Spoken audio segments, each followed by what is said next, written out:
What's going on, you guys? It's your huggable hipster here, and welcome back to another episode of The Casual Nerd. Happy Monday, you guys. Happy best day of the week. I hope you guys have had a good cup of coffee. I hope you guys are getting ready to settle down for the afternoon and evening and just chill out, relax. Congrats, you made it through the start of another week. So the tides seem to be turning for Cyberpunk 2077. As you guys can see by the header above, Cyberpunk 2077 got off to a rocky start, but with recent updates like 1.3, there seems to be good news on the horizon for CD Projekt Red's RPG. I'm very hopeful that things are going to turn around with CD Projekt Red, considering the fact that we all know about the massive just cacophony of missteps that their launch had, right? So whenever I look at this, I see the game and I see how beautiful it is, but I understand how so many people didn't have as good, or at least, a somewhat okay experience with the game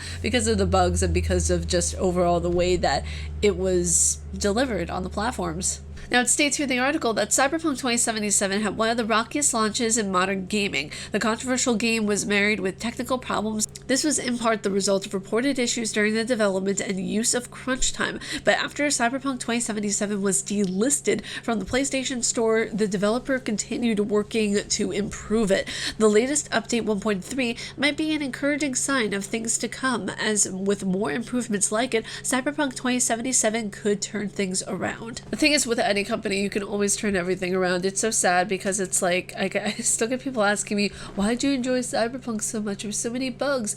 I didn't experience really that many bugs. I could count on my hands how many bugs I experienced, and there were 3.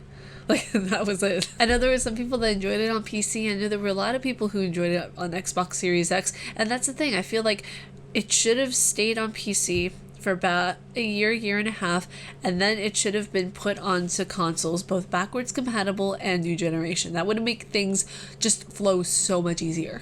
So next up in gaming news, we have some Fallout news, which I'm actually really excited about. I know, me excited about Fallout news? Get out of here. It states here in the header, as you guys can see, Bethesda hires head writer of Fallout London mod. It appears that Bethesda likes the look of Fallout London as the company snaps up the mod's head writer, which I'm very excited about. This is having more females in the game space, more females as head writing positions, and just doing all sorts of amazing things. It makes me just really happy. I've enjoyed to post about it on Twitter, and I'm just so excited about this. Now, it states here in the article that the announcement was made in Fallout London Discord server, explaining that Stephanie Zachariadis, also known by her online handle Siren, is leaving the project to join Bethesda. As clarified by the project lead, this does not mean the story of Fallout London is changing. The plot is said to be, in quote, concrete, and it's just the dialogue that needs to be finished. Which, it's good. At first I was like, wait, are you gonna be leaving in the middle of a project? But no, she's leaving in a place of where it has a good amount of completion to the game done already, so she wouldn't be abandoning it, she wouldn't be leaving it behind or anything. I'm really excited to see how this goes, and if it gets a good enough reception, I might play the game. Who knows? So next up in gaming news, we have some Xbox news, which I kind of made a prediction about this a few months ago, of where I told you guys that everything, whether we like it or not, is going to be more or less on cloud gaming. It's going to be something of where it's not going to be, physical copies anymore.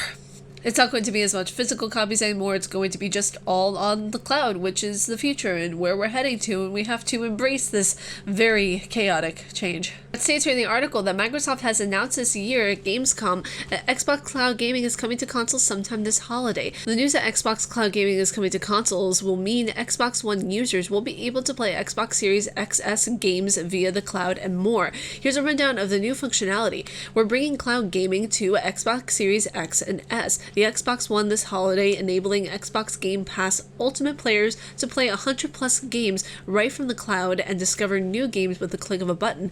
It's a way for console gamers to play some of their favorite games as quickly as possible, jump into games with friends more easily, and try out Xbox Game Pass titles before installing them. With this ability to play games before you install, it'll be easier than ever for Xbox Game Pass Ultimate members to discover and play over 100 high-quality games in the Xbox Game Pass library without having to use valuable storage space or wait for installs, quickly jump to fun with your friends in multiplayer games like Sea of Thieves as soon as you get the invite, so you can set sail without waiting and install. Play Gen 9 only Xbox games like Microsoft Flight Simulator and the Medium on your Xbox One via the cloud coming in the future. Bottom line, cloud gaming on your console further reduces your time to fun. All you have to do is navigate the Xbox Game Pass and look for games with the cloud icon. This, I think, is the best move that Microsoft Xbox ever made, because it states here that the new Xbox, the Xbox Cloud gaming is coming to consoles will mean Xbox One users will be able to play Xbox Series XS games via the cloud. So here we go again with games that are new generation. You can play them on an older console, which it just makes me so excited. It makes me so excited for the future of gaming, because I feel like now that Sony has gotten on this bandwagon of, well, we're going to release our games on PC because we want a new audience, which is absolutely incredible. It's so cool. And now what's going on is Xbox is doing this whole cloud movement to where, oh, you want to play a game that's on Xbox Series S, but you only have an Xbox One. Well, we got you covered. And speaking of Sony, Sony's new PS5 model is lighter and doesn't need a screwdriver. They started selling a new version of the PS5 in Australia, and yet none of us here can get a PS5 literally anywhere. It states here in the article that Sony has quietly launched a revised PS5 model. Press Start, an Australian-based gaming site, reports that the revised PS5 models include a new screw for the base stand that no longer requires a screwdriver. Sony reportedly swapped the new screw with a grip around the top so it can be easily adjusted by hand. They're doing this instead of having it sellable to stores around the world and preventing scalpers from getting their hands on it. No, a screw is much more important. I mean, I appreciate it. You know, it's the little things that count. I really love that they're doing that for like easier access and everything. But and lastly, in gaming news, why Ubisoft won't release Skull and Bones. It's the age-old question that not many can answer.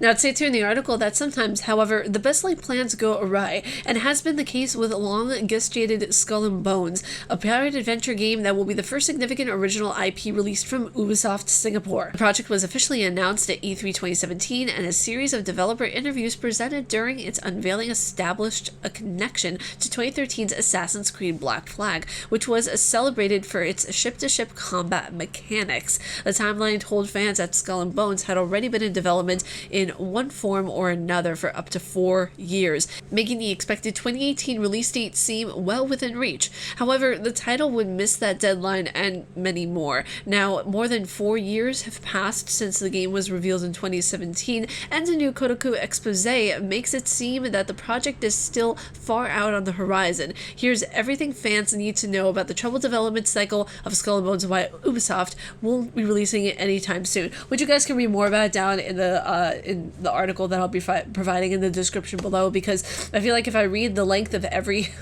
every article, these casual nerd episodes would turn out to be 30 minutes instead of maybe, you know, 5 to 10, which is a reasonable sized chunk for you guys to ingest. I know my audience, okay? You guys like things to the point, right here, right now. Gimme this, gimme that. I swear, sometimes I just want to be able to post an hour-long video doing casual nerd topics, but no, you guys got a short attention span. Probably should say some people, because there are some people who get triggered when I just say people instead of some people. I don't understand that. Why? But with that all said and done, I hope you guys enjoyed this video, and if you guys like my face and what I do, please be sure to subscribe and hit that bell down below, because I make videos every Monday, Wednesday, Friday, and Saturday. There is no stream tonight. I am just going to be taking tonight to chill and catch up on stuff and rest and everything, because today it is hot in New York today, okay? It was really cold in the morning. It was like 50 degrees. I absolutely loved it, and then, you know, she had to get warm. I don't know why. You guys stay casually and nerdy, and I will see you all in the next video. And in the meantime, check out one of my other videos. They're right over here. They're ready. They're waiting for you. They are here for the clicking, for the taking. I think Tony would be proud of these videos. Go make Tony proud and get a piece of pizza and watch my videos.